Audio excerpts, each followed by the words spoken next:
السلام عليكم ورحمة الله وبركاته وصبحكم الله بالخير جميعا. Welcome again to our second part of the lecture on periodontal and plastic surgery.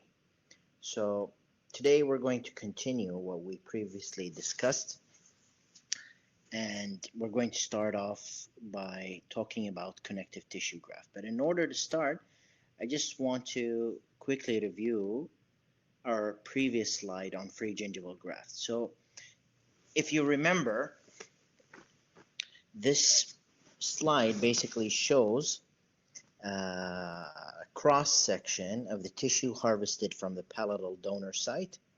So as I said, I prefer always taking free gingival grafts, but if we separate the epithelium, which is about 0.35 millimeters, and we remove the adipose tissue, the remaining amount of connective tissue, the remaining tissue will always be a connective tissue. So this is the layer that we are going to be using for root coverage. Okay, if we're going to be including the epithelium and placing a free gingival graft, we're going to be only doing that to increase the zone of attached gingiva. وهذا الفرق مهم جدا جدا. Free gingival grafts cannot cover the roots. They are not used for root coverage because when we place the tissue over the surface of the root, there is not enough blood supply, and therefore this will lead to necrosis of the tissue. However, a connective tissue graft is always placed under a coronally advanced flap. So the connective tissue is always covered with appropriate blood supply. Okay, so connective tissue grafts are indicated for the treatment of recession or for root coverage. Okay, so moving on. So basically, if you see here, we have right on the screen, we have sufficient amount of keratinized gingiva. The goal here is basically to perform a root coverage procedure. Okay, so this case would be an ideal case to harvest a connective tissue graft from the donor site and place it right above the root surface on the recipient site using a connective tissue graft. Okay, so first things first, when we start these kind of procedures, you'll find in the literature that the conditioning of the root, which basically means preparing the root surface to receive the connective tissue, has been performed by using different kind of materials. But first of all, we need to start by performing, I just want my marker here. Okay, basically we're just gonna go and start and do a root planning and scaling. So any kind of smear layer that is present on the root needs to be completely removed. So root conditioning can be either performed by, in this case, you can see tetracycline has been used. Other studies have used EDTA and also citric acid and also enamel matrix protein.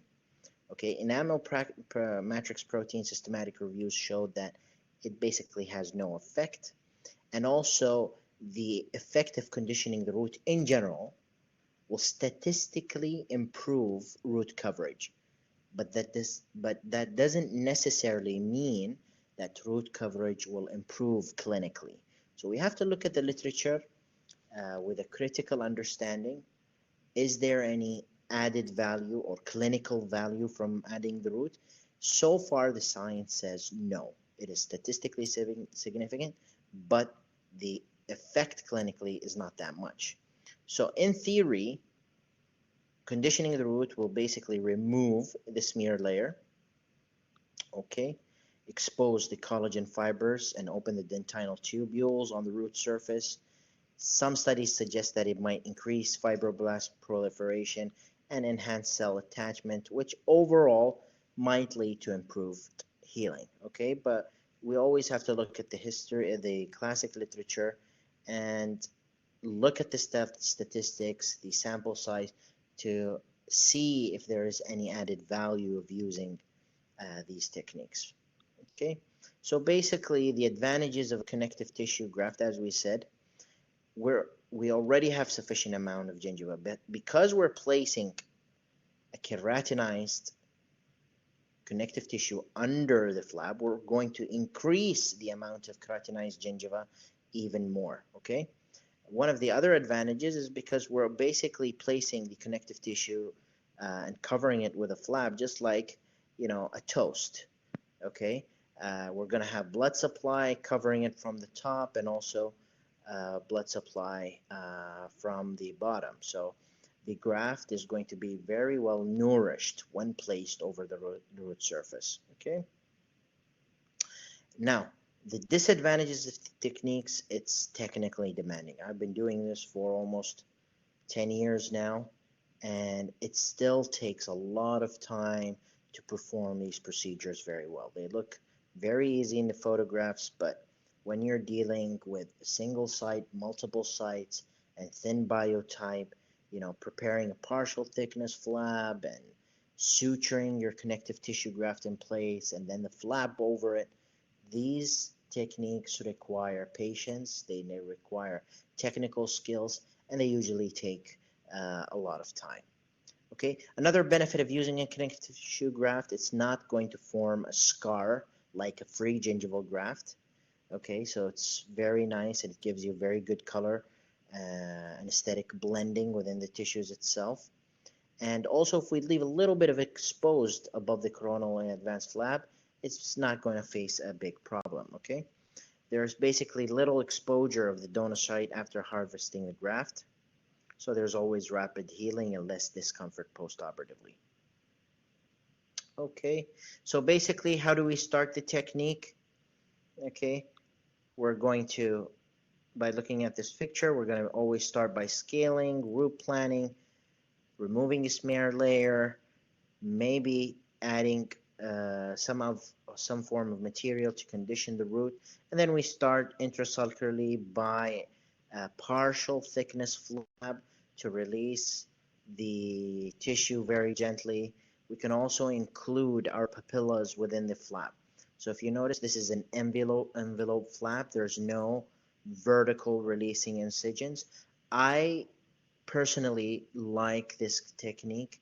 I used to do vertical incision releasing flaps, but the more cases I've been doing, I've noticed that sometimes when you do these releasing flaps, they make it easy for you to advance the flap. But the problem is you're cutting the blood supply from the lateral sides of the root, which might or usually results in poor or leads to poor results. So using an envelope flap is the recommended way to move forward, okay? Now, we could go to the palette and start harvesting our tissue. There's many ways of harvesting our tissue. We can do a single incision, just like we discussed before. We can do a double incision. We can do a trapdoor incision, okay? Basically, we can do like a triangular kind of incision. But currently, my mode, you know, or my recommended or preferred way of harvesting a free connective tissue graft at the moment is I always like to take free gingival graft, and then once I put it on the tray, I can separate the adipose tissue like we see here, and then I can thin out the epithelium, so I can have a layer of about 0.75 millimeters to about 1 millimeter of connective tissue graft, which I can then later on use to cover the root, okay? So looking at the next slide, this is another clearer picture. You can see the separation of the epithelial layer, and if you also want to remove any adipose tissue, and then we're going to have a very nice layer in the middle, which is this part basically, is going to be full connective tissue, you know, with our collagen type 1, collagen type 3 membranes that can easily be placed under the flap and then sutured in position. And once we release this flap, we can coronally advance the flap over the root surface. So we always like to place our free gingival graft 2 millimeters above the CEJ, and even if we leave a little bit of it exposed, it's not going to go through necrosis. It's not really a big deal. we're going to have a new gingival margin forming at this site, and then it's going to basically fall down to about the level of the CEJ within the first 2 or 3 weeks after the procedure. Okay, so the recommended way of stabilizing the whole connective tissue and the flap at the same time is basically by using a vertical mattress sling suture. I prefer doing independent sutures for the papillas, and sometimes I do a horizontal suture just to hold the connective tissue and graft in place, and then I close the whole site by performing a vertical mattress suture, just in order to allow for maximum stability, especially during eating and talking and speaking and so forth. Okay, having the blood clot and the tissue stable will improve the final outcome of the procedure. Okay, so this is again shows you how this technique is performed.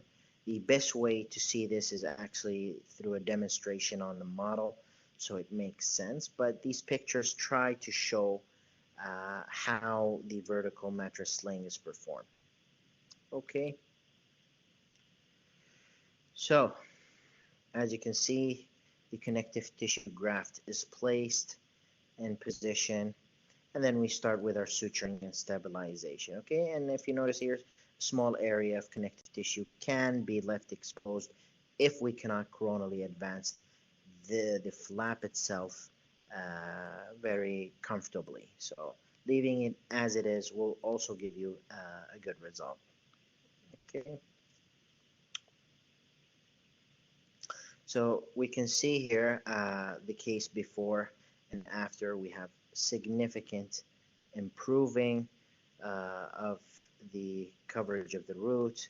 We have a sufficient amount of keratinized tissue. We can also see that there's a change in the thickness. Okay, having more tissue is always better than having, less tissue. So overall, you're gaining a lot of benefits by using a connective tissue graft.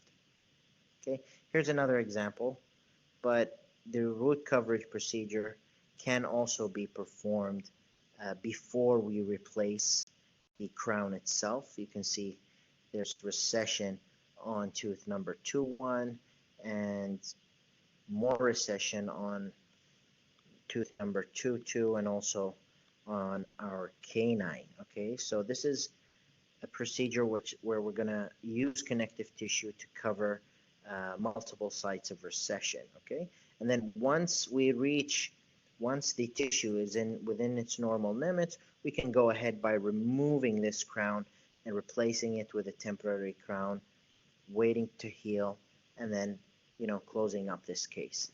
Usually we do not proceed with any prosthetic treatment until at least 6 months have passed, especially in the aesthetic zone, to allow for maturation, stabilization. 6 months is a lot of time, I know this. Your minimum amount of time, which is the maturation of connective tissue, is basically at 6 weeks. Okay, so the site again is scaled, root plant, intersulcular incision. You can see we don't have any vertical releasing incisions, just an envelope flap. The tissue is released so we can coronally advance our flap to its correct position.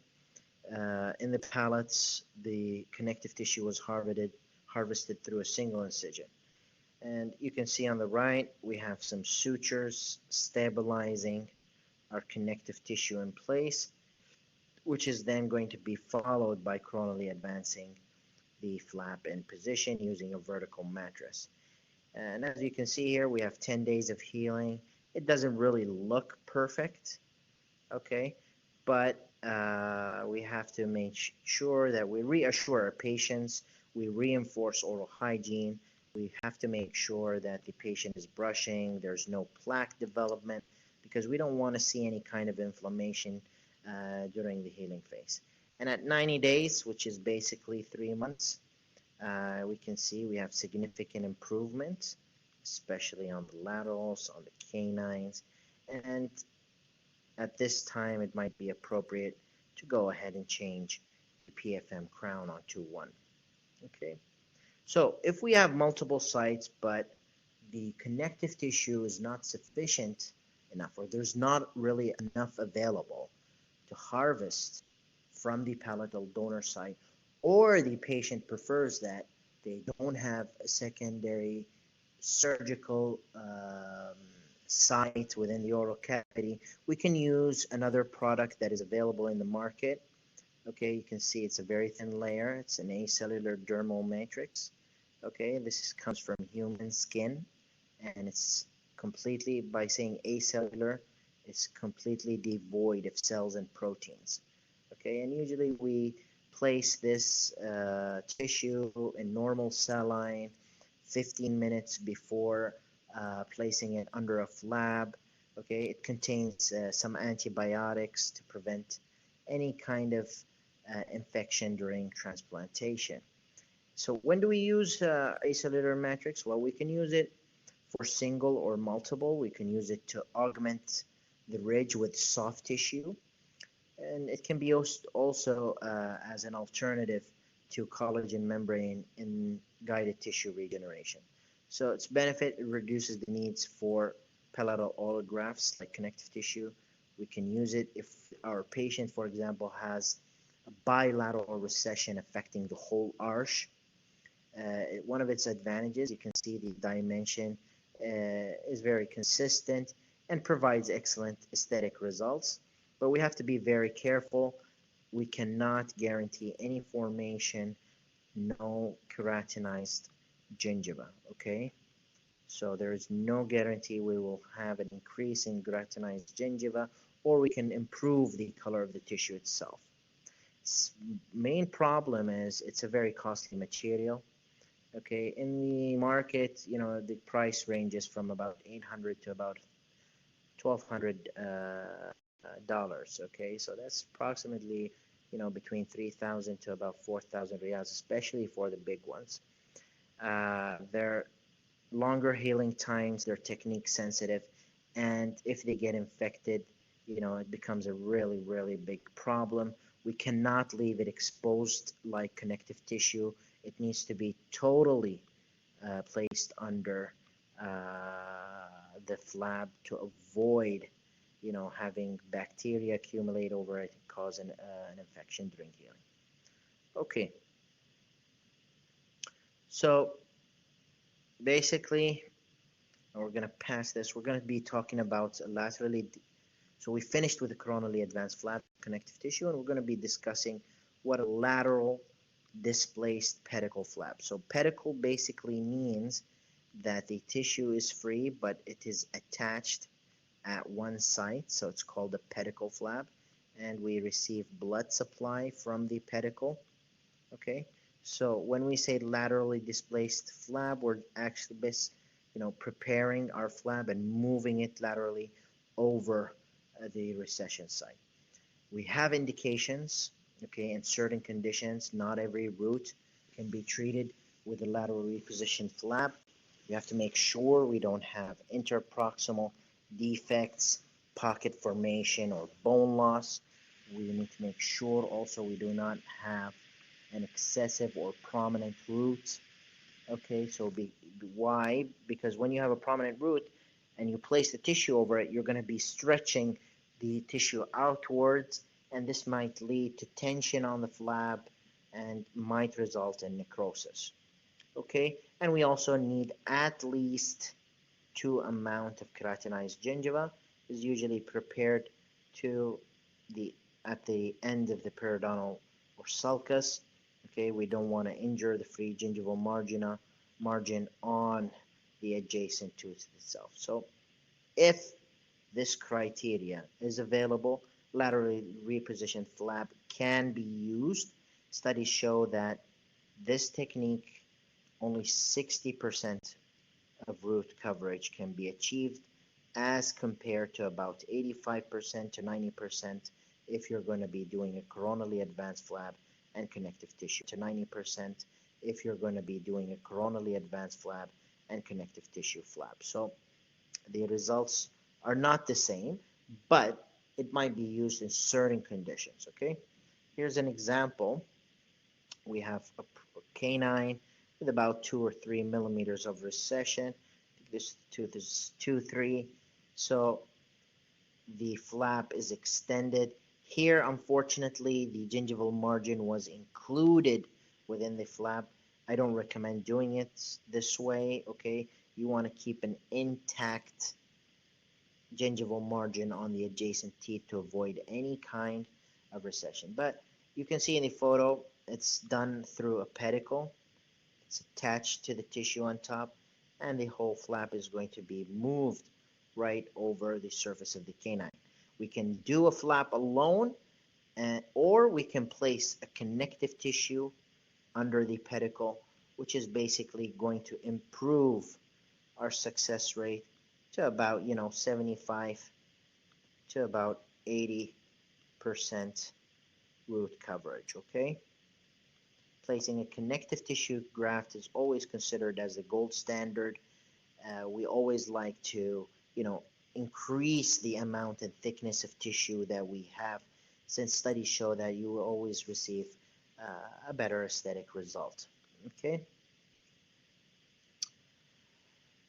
So this is done after suturing, and this is how the case looks in about 8 weeks, 2 months. We can see that the vertical incisions have resulted in the formation of a scar, okay? So this is why I personally don't like these kind of techniques, especially if they're performed in the aesthetic zone. It'd be nice if you could use them on premolars and maybe, moving our tissue from a premolar to a molar, or in the lower central incisors in general, okay? Here's another problem. You can see this case, this is a malpositioned canine. There's a significant root prominence, okay? But we have about 2 millimeter of keratinized gingiva around the sulcus gingival margin, and we can see the thickness of keratinized gingiva on the adjacent teeth is sufficient. So we might perform a lateral reposition flap, okay, or lateral pedicle flap, okay, using a design maybe on the adjacent teeth and then moving everything forward. And if you see here, this triangle is usually prepared in a partial thickness manner in order to provide, blood supply once this flap is moved and sutured to this part of the tissue, okay? And so you can see here, okay, partial thickness has been performed. If you can see this site right here, the epithelium is removed to allow for a site where the tissue can be placed over blood supply immediately. Here, the gingival margin was avoided. Here, it was not, because I think the clinician wanted to include as much keratinized tissue as he can, and another vertical releasing incision in the back. So we'll always never forget, we need to try to reduce this root prominence either by root planning, scaling, and conditioning the root, and then, laterally displacing the pedicle graft right over the contour of the canine. In this case, I think the best part is that you can see connective tissue graft was added, okay, in order to increase the thickness of tissue that is available on the member.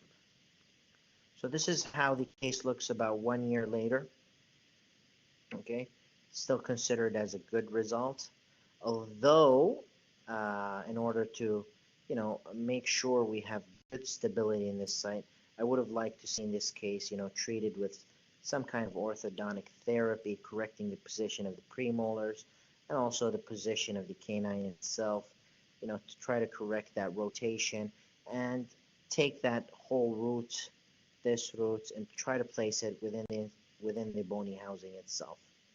So as with any connective tissue procedure, we always have bleeding, we might have bone exposure, we might have color discrepancies We might see some necrosis of the donor site in the palate. And sometimes this happens when we're placing free gingival grafts. The sutures might come off, the blood supply becomes disrupted, and then you have to, basically repeat the procedure all over again. Some patients report having, some kind of minor ulcers and herpetic lesions following, within 2 or 3 days following the procedure itself. Patients always complain of pain. There's delayed healing. We might see some swelling also, and basically difficulty eating, especially when you have two sites, one in the palate and one over the root. Taking care, maintaining very good oral hygiene within the first 3 or 4 days becomes extremely difficult. Okay, so when we harvest these tissues, we have to be very careful. Our thickness is very important. The optimal graft thickness ranges between 1.5 to 2 millimeters, okay? But this is the whole free gingival graft. When you take a connective tissue graft, you don't want it more than 1 millimeters. So the normal range is between 0.75 millimeters to about 1 millimeter. So we can also perform coronally advanced flaps. That can be conditions that we need to be very careful. We need to make sure, okay, we have very good thickness. It's not an extremely thin biotype. Recessions should be less than 4 millimeters. And if you noticed on that case that I showed you, the canine, imagine doing or performing a coronally advanced flap here, okay? We're already in the vestibule, okay? We don't have sufficient amount of tissue to coronally advance. And this is why usually coronally advanced flaps are limited to recessions of no more than 4 millimeters, okay? We should have enough keratinized gingiva. There should be no tension when we suture, and the flap should always be placed about 2 to 2.5 millimeters coronal to the CEJ. Okay, so I just want you to see this picture. This is trapezoidal flap design, and this is a V-shaped flap design. Okay, basically our flap design tries to follow the shape of the recession itself. So if we have a more semi-lunar kind of recession, a trapezoidal flap would be prepared. And if you can see here, the papillas will be de-epithelialized so that when this pedicle flap is advanced coronally, it's going to be positioned, within the interproximal space and sutured in a very nicely manner. Okay. So the flap design itself is affected by the recession that is available. Okay. So trapezoidal variations are indicated for less experienced clinicians. Triangular flaps provide better camouflage, but they're very difficult to suture, okay? You need very, very thin sutures, and the recommended thickness, I would say, would be a 5/0 Vicryl or PTFE suture. I don't like to use silk sutures with periodontal plastic procedures. They just allow for plaque accumulation, and I just don't want to see any kind of, redness and plaque over my surgical site once these procedures are performed. Okay, so based on studies, the best method, okay, to provide root coverage is to do a root coronally advanced flap with a connective tissue graft. You can also use, as we said, we can use tunnel grafting techniques, we can use collagen membranes, we can even use free gingival grafts for root coverage, but we've discussed this. It doesn't usually result in or provides for good results. It's used for increasing the amount of keratinized gingiva. It's placed on the mucogingival line. We've also discussed that we can do lateral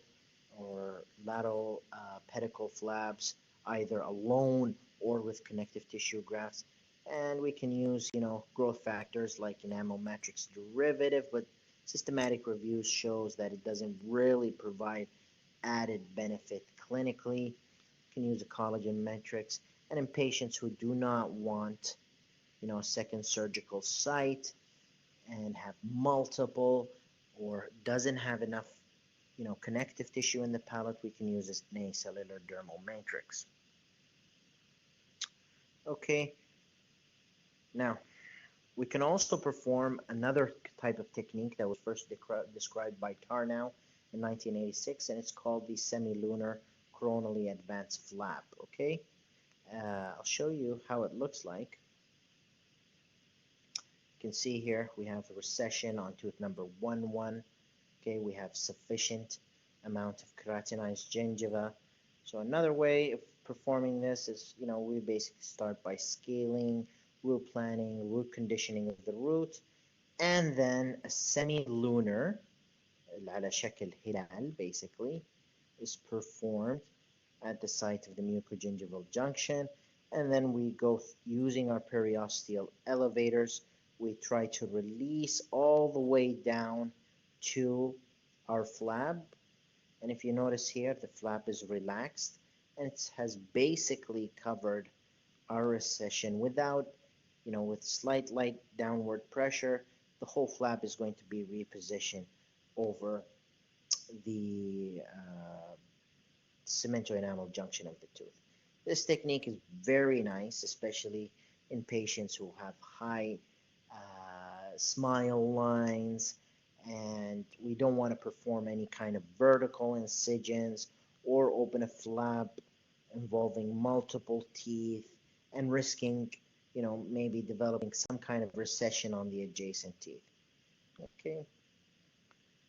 So this can also be done either alone or can be done by placing connective tissue graft under the flap, just as you see here. Connective tissue graft is placed, and then the whole flap is positioned in place using a raised, and then the whole flap is positioned in place using a vertical mattress suture. Okay, this is the case before and after. Tissue looks completely normal. We can see, where the flap has extended over the keratinized gingiva, we have a resulting kind of scar, and this is why I recommend placing the semilunar flap at the site of the mucogingival junction and try to avoid, going down and preparing within the keratinized gingiva itself. Okay, this is another case by our professor Surgery-P1. Okay, it's done very nicely. Okay, we have a little bit of scarring. You can see the effects of the vertical incision. Okay, so are they effective? Absolutely. This is Tarnow's conclusion. Okay, and they have provided that, similar results. So moving on, what are the factors that affect a root recession? We need to know that there are many patient-related factors. Smokers usually have poorer results. You have to consider the systemic health of the patient. Is your patient compliance? Are we going to be seeing very good oral hygiene or not? And then 2, we have site-related factors, okay? Does the surface itself has some kind of caries on the root? How big is the defect? Okay. Is there a frenum close to the recession site? Do we have shallow vestibules that might, cause a problem with our blood supply? Can we harvest enough connective tissue in the palate? Okay. Harvesting from, deep vaulted palates is much easier than harvesting from a shallow palate. Okay. The amount of tissue we can harvest here is much more than here. Okay, makes sense because we're very limited and we need to consider the anatomy of the greater palatine artery. Okay, and also we have technique related factors. Skill, experience is very critical in connective tissue procedures. Okay, we need to place the flap in its correct position, use microsurgical techniques to improve our outcomes. We need to have very good thickness of gingiva so we can, coronally advance and cover our connective tissue grafts nicely to avoid root coverage failures. Okay, so with experience, what are the lessons that have been learned from gingival grafting? Free gingival grafts are always nice to increase the attached gingiva, and we can do vestibular extension procedures with patients who want to perform complete dentures, but the vestibules are shallow. We can place incisions within the vestibule and, you know, um, suture our free gingival grafts there to increase the vestibule depth. Pedicle flaps are very nice because we can maintain vascularity of the flap and we might avoid a donor site. Connective tissue grafts, as we said, are the best for root coverage and they provide maximum color matching in the aesthetic zone. Acellular dermal matrix, we need to have enough keratinized gingiva, okay, and is recommended when the patient doesn't want to have a second surgical site. A tunnel approach has also been used as described by Paul Allen, where the flap papillas are not released. So we do an undermining tunnel incision between multiple teeth and connect between them under the attached gingiva and then try to slide our connective tissue under. Papilla reconstruction is the most challenging task because, that tissue is extremely delicate. There's a lot of blood supply. Its position is basically affected by the bone. So don't try to be Superman and try to reconstruct the papilla in a black triangle. Usually this will result in poor results or may end in a disaster because once you cut that papilla, you're going to be disrupting that blood supply and most likely you're going to be having some kind of bone loss since you already elevated the flap. Always, we never forget that smokers give inferior results. Postoperative instructions are basically straightforward. We always, recommend using ice packs. We sleep with the back of the head slightly elevated. Chlorhexidine, I usually don't like to recommend it to be used immediately, but the patient can use it using, a cotton plug or a cotton roll at day 3 after the surgery. Always avoid brushing or flossing the site itself. 2 weeks is sufficient. 4 weeks is just too much. Okay, we don't want to, have some kind of inflammation, and we also try to avoid brushing because we don't want to loosen our sutures at this site itself. Recommend use soft diet and eating on the other side of the surgery, and always use a soft, ultra soft toothbrush with the roll technique away from the gingival margin during the healing phase. Okay. We can always prescribe non-steroidal medications like ibuprofen, Vicodin. Antibiotics have also been described in the literature. Personally, when I'm doing connective tissue grafts, I don't prescribe, but I use an amoxicillin if I'm placing an alloderm to cover the root. Okay, sutures should always be removed at approximately 10 days. 7 days is, I think, in my personal opinion, is slightly too early. So the recommended time is, between day 10 and day 14. So let's say 2 weeks would be a good time to remove those sutures. So closing off our lecture today, we're just going to be talking about gingival pigmentation. I think all of you know what it is. Pigmentation can be done either by using a blade, we can be done by using a laser, a diode laser, or we can use, our conventional method of using a burr. But you have to be very careful because the epithelium is only about 0.3 millimeters, and you want to be careful that you don't go too deep and expose the underlying bone. Okay. So as you can see here, half of the oral cavity was performed.